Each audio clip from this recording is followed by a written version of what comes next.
왜 좋았던 친구가 갑자기 날 불편하게 만들까요?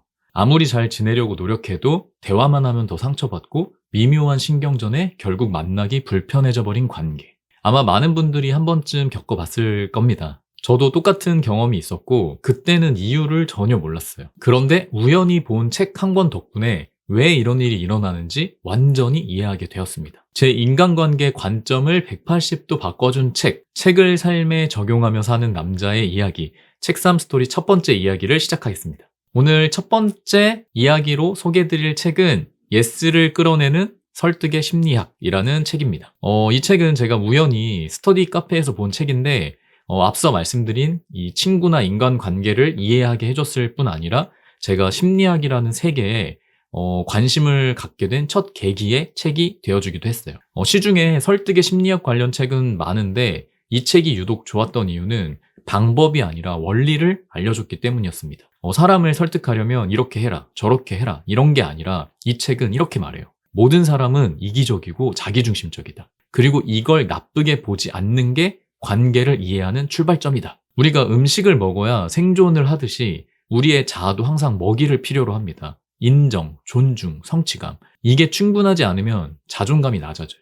자존감이 낮아진 사람은 자기도 모르게 상대를 깎아내리는 방식으로 자신을 지키려고 합니다.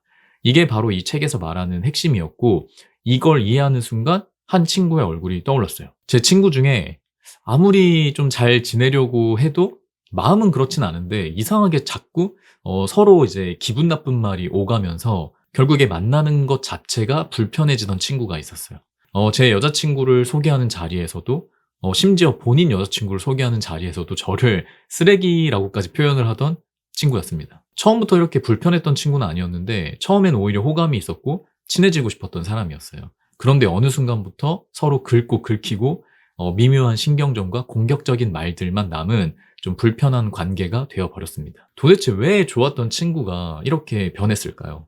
그 이유는 단순했습니다. 둘 다 서로에게 인정을 받고 싶었는데 그게 채워지지 않았던 거예요. 그리고 솔직히 말하면 둘 다 자존감이 낮았던 거죠. 인정받고 싶은 상대에게 인정받지 못할 때 자존감이 낮은 사람은 상대를 굴복시키는 방식으로 상처받은 자존감을 채우려 한다.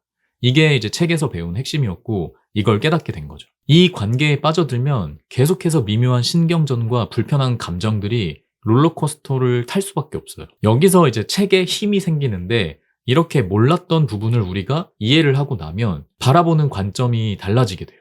저도 한 가지를 인정하게 됐어요.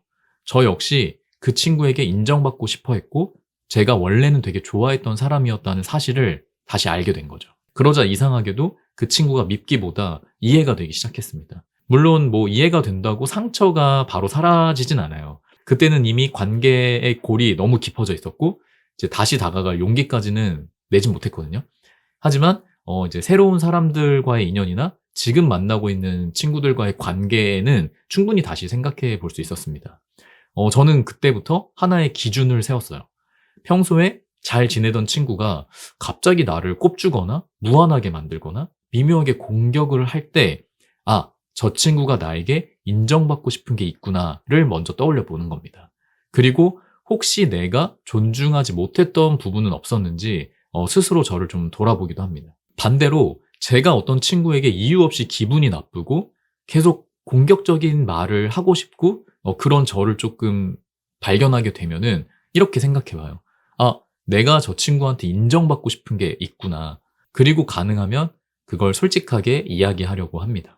실제로 이 책을 읽고 몇몇 친구들이 그때 당시에 떠올랐었어요.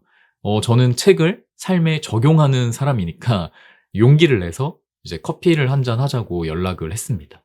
그리고 이제 대화를 하면서 솔직하게 이야기를 하려고 노력했던 것 같아요. 내가 요즘 너한테 좀 날카로웠던 것 같은데 사실 너를 되게 좋아하고 그만큼 인정받고 싶은 마음이 큰데 그러지 못한 것 같아서 이제 나도 모르게 좀 공격적이었던 것 같다. 그리고 진심으로 반대로 친구를 인정할 수 있는 부분에 대해서는 의도적으로 너가 이런 부분은 정말 대단하다고 생각한다라고 좀 솔직히 표현을 해봤어요. 남자 사이에서는 이런 말들이 솔직히 좀 많이 어색해요. 받는 사람도 갑자기 왜 그래? 뭐 이런 반응을 보이기도 하는데 근데 신기하게도 시간이 좀 지나고 나서 보면은 이 관계가 이전보다 훨씬 편해져 있음을 이제 느낄 수가 있었습니다. 별것 아닌 것 같지만 인간 본성을 이해하고 내 관계를 돌아보고 이제 작게라도 행동을 바꾸는 것만으로도 좀 답답했던 인간 관계가 이렇게 조금씩 달라질 수 있음을 많이 느꼈었던 순간이었어요. 여러분도 혹시 이 이야기를 들으면서 떠오르는 사람이 있으신가요?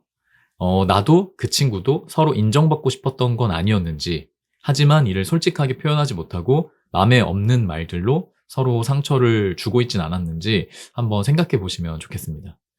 그리고 민망하지만 솔직하게 인정받고 싶었던 부분, 그리고 친구를 인정해 줄 수 있는 부분을 한번 표현해 보세요. 서툴러도 괜찮습니다. 어느 순간 관계는 생각보다 훨씬 좋아지고 편해져 있을 겁니다. 저는 남들이 쉽게 하는 것도 하나하나 배워야 하는 사람이라서 책 한 권에서도 배우는 게 너무 많아요. 그래서 책 하나의 이야기에 하나의 배움을 이야기하는 게 좀 쉽진 않긴 한데, 그래도 이번에 책 100권에 대한 책삼 스토리를 이야기해보자 라고 목표를 정해봤거든요.